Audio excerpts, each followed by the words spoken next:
بسم اللہ الرحمن الرحیم۔ محترم ناظرین السلام علیکم۔ حضرت ایوب علیہ السلام حضرت اسحاق علیہ السلام کے پوتے اور ابراہیم بن یوسف علیہ السلام کے داماد تھے۔ خدا تعالیٰ نے انہیں نبوت کے منصب پہ فائز کیا اور اپنی لامحدود نعمتوں سے بہرامند فرمایا۔ چنانچہ انہیں بہت سی بھیڑ بکریاں، سرسبز زمینیں اور باغات کی نعمتوں سے نوازا گیا۔ حضرت ایوب علیہ السلام خدا کی نعمتوں کا شکر اس طرح ادا کیا کرتے کہ ہمیشہ یتیم اور حاجات مند لوگ ان کے دسترخوان پر موجود ہوتے اور وہ اپنے اعزا اقربا سے محبت اور مہربانی سے پیش آتے تھے۔ شیطان کے جیسے اس وقت تک آسمانوں میں جانے کی اجازت تھی اور وہاں اس کا داخلہ ممنوع نہ تھا۔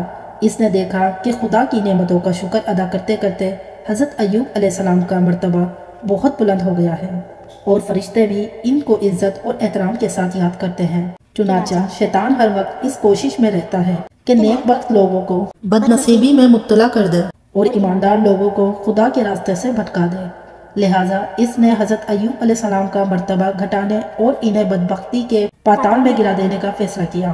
چنانچہ اس نے بارگاہ الہی میں عرض کیا، اے پروردگار، یہ تمام شکر گزاری جو ایوب علیہ السلام کی طرف سے دیکھنے میں آتی ہے وہ ان بے حساب نعمتوں کی وجہ سے ہے جو تو نے اسے بخشی ہے، لیکن اگر تو نعمتیں ان سے واپس لے لے اور انہیں مصیبتوں میں مبتلا کر دے تو اس کی سپاس گزاری کا خاتمہ ہو جائے گا اور پھر وہ ہرگز تیری کسی بھی نعمت کا شکر ادا نہیں کرے گا۔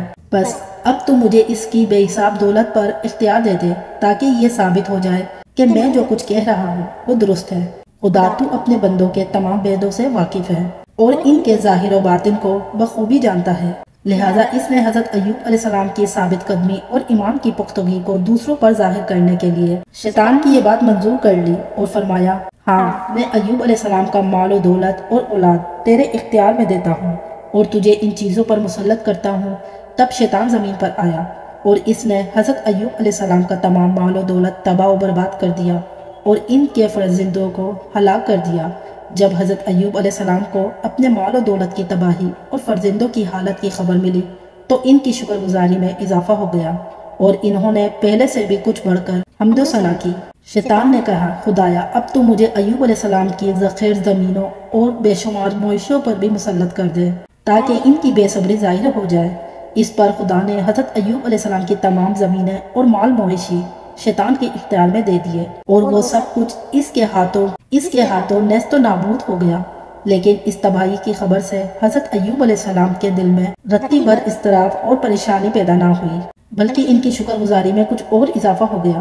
جب شیطان نے اپنے آپ کو شکست خوردہ اور عاجز پایا، اس نے اپنا آخری حربہ آزمانے کے لیے خدا تعالیٰ سے درخواست کی کہ وہ حضرت ایوب علیہ السلام سے ان کی صحت و تندرستی چھین لے اور انہیں بیماری میں مبتلا کر دے تاکہ وہ بیماری کی تکلیف میں بے صبری کا مظاہرہ کریں اور ناشکری دکھائیں۔ چنانچہ حضرت ایوب علیہ السلام بیمار ہو گئے، تاہم اس مصیبت کو بھی انہوں نے دوسری مصیبتوں کی طرح برداشت کر لیا اور ان کے پائے ثبات میں کوئی لرزش نہ آئی۔ حضرت ایوب علیہ السلام کے فرزند چھن گئے تھے اور ناداری اور بیماری نے انہیں گھیر رکھا تھا۔ وہ دنیا پرست اور ظاہر بین لوگ کے جو اصلی صورتحال سے بے خبر تھے۔ ان کا خیال تھا کہ حضرت ایوب علیہ السلام پر یہ تمام مصیبتیں ان کے گناہوں کی وجہ سے آئی ہیں اور وہ پروردگار عالم کے مقام قریب سے دور ہو گئے ہیں، حتیٰ کہ اپنے اس خیال کے تحت انہوں نے حضرت ایوب علیہ السلام سے ملنا جلنا بھی چھوڑ دیا تھا۔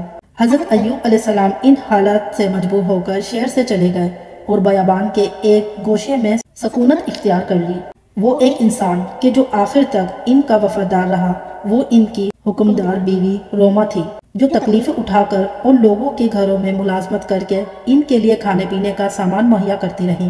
کئی سال اسی طرح گزر گئے، حتیٰ کہ حضرت ایوب علیہ السلام کے صبر و استقامت نے شیطان کو بے بس کر دیا۔ تب اس نے ایک آواز لگائی، اس کے تمام چیلے اس کے گرد جمع ہو گئے اور اس کی پریشانی کا سبب پوچھنے لگے۔ شیطان نے کہا، اس خدا کے بندے نے مجھے ہرا دیا ہے اور مجھے خدا کے سامنے شرمندہ کر دیا ہے۔ اب میں نے تم لوگوں کو اس لیے بلایا ہے کہ اس معاملے میں میری رہنمائی اور مدد کرو۔ انہوں نے کہا، تم وہ حربے کیوں استعمال نہیں کرتے جو گزشتہ امتوں کو گمراہ کرنے کے لیے استعمال کرتے رہے ہو؟ اس نے کہا، میں نے حضرت ایوب علیہ السلام پر اپنے تمام مکار و فریب آزما لیے ہیں لیکن وہ سب بیکار ثابت ہوئے ہیں۔ انہوں نے پوچھا، تم نے ان کے باپ حضرت آدم علیہ السلام کو کس طرح بہشت سے نکلوایا تھا؟ اس نے جواب دیا، اس کی بیوی کے ذریعے۔ اب بھی وہی طریقہ استعمال کرو اور حضرت ایوب علیہ السلام کو ان کی بیوی کے ذریعے گمراہ کرنے کی کوشش کرو، کیونکہ اس کی بیوی کے علاوہ اس کے پاس کوئی آدم و رفت نہیں ہے۔ شیطان نے یہ تجویز پسند کی اور فوراً ہی ایک آدمی کی شکل میں روما کے پاس پہنچا۔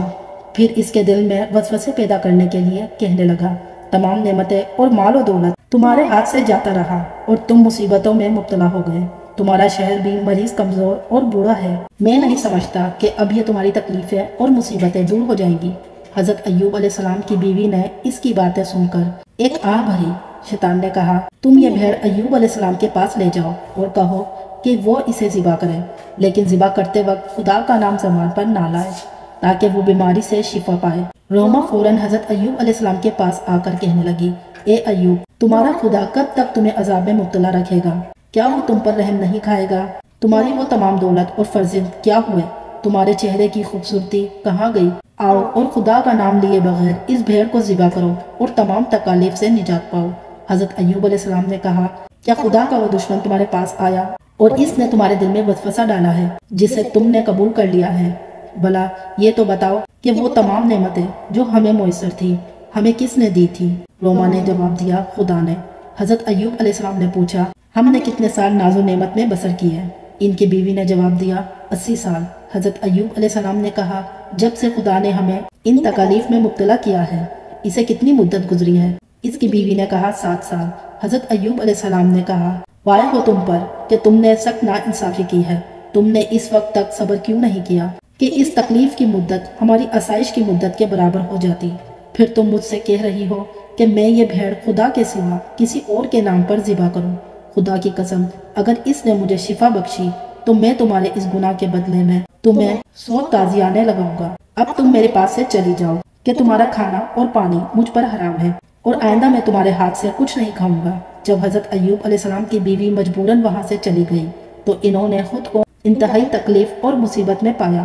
اس حال میں انہوں نے اپنی پیشانی خاک پر رکھی اور کہا، اے پروردگار، تنگی اور سختی نے مجھے گھیر لیا ہے۔ تو الرحیم الراحمین ہے، اپنی رحمت کے دروازوں میں سے ایک دروازہ میرے لیے کھول دے اور مجھے نجات عطا کر دے۔ خدا نے ان کی دعا قبول کی اور ان کو وحی بھیجی کہ تم اپنا پاؤں زمین پر مارو۔ جب انہوں نے اپنا پاؤں زمین پر مارا تو وہاں پانی کا ایک چشمہ ابل پڑا۔ انہوں نے چشمے کے پانی میں غسل دیا تو ان کی تمام بیماریاں دور ہو گئیں اور ان کی شکل و شباہت پہلے جیسی ہو گئی۔ خدا نے ان کے صبر اور شکر گزاری کے بدلے میں ان کی دولت اور اولاد بھی انہیں لٹا دی۔ اسی اثنا میں ان کی بیوی انہیں دیکھنے شہر سے وہاں آئی، لیکن اسے اپنا کمزور اور بیمار شہر کہیں نظر نہ آیا۔ یہ صورتحال دیکھ کر اس کی آنکھوں میں آنسو آ گئے۔ وہیں انہوں نے وہ خوبصورت مرد دیکھا جو بہترین لباس میں موجود تھا، لیکن وہ اسے پہچان نہ پائی۔ اس نے اس شخص سے اپنے شہر کے بارے میں پوچھنا بھی چاہا، لیکن حیا کی وجہ سے نہ پوچھ سکی۔ تب حضرت ایوب علیہ السلام نے اسے مخاطب کرتے ہوئے کہا، اے عورت، تو یہاں کیا کرنے آئی ہے؟ اس نے جواب دیا، میں اپنے کمزور اور بیمار شہر کو تلاش کر رہی ہوں جو اس بیابان میں پڑا رہتا تھا۔ نہ جانے اب وہ کہاں چلا گیا ہے اور اس پر کیا آفت ٹوٹی ہے۔ حضرت ایوب علیہ السلام نے کہا، اگر تم اسے دیکھو تو پہچان لوگی۔ ان کی بیوی نے کہا، اور خوشحالی کے زمانے میں وہ قریب قریب تمہارے جیسا ہی تھا۔ انہوں نے کہا، سنو، میں وہی ایوب ہوں جسے تم شیطان کی پیروی کرنے کو کہہ رہی تھی۔ تاہم میں نے خدا کی اطاعت کی اور اسی سے گزارش کی کہ وہ سبھی پہلی نعمتیں مجھے لٹا دے۔ اس وقت حضرت ایوب علیہ السلام پر وحی آئی کہ تم نے اپنی بیوی کی سزا کے لیے اسے 100 تازیانے لگانے کی قسم کھائی تھی، بس اب تم 100 خپچیوں کا ایک گھٹا بنا کر آہستہ سے بیوی کے بدن پہ مارو تاکہ تمہاری قسم بھی پوری ہو جائے اور تمہاری خدمت گزار بیوی کو کوئی تکلیف بھی نہ پہنچے، کیونکہ وہ پریشانی اور سختی کے زمانے میں تمہاری وفادار رہی ہے۔ اس میں شک نہیں کہ خدا نے حضرت ایوب علیہ السلام کے صبر کے بدلے میں تمام کھوئی ہوئی نعمتیں انہیں لٹا دی اور پھر ان میں اتنا ہی اضافہ بھی کر دیا تاکہ یہ واقعہ روشن زمین اور عقل مند لوگوں کے لیے یادگار رہے، اور جب کبھی وہ مصائب اور مشکلات میں مبتلا ہوں تو صبر سے کام لیں اور خدا ہی سے نجات طلب کریں۔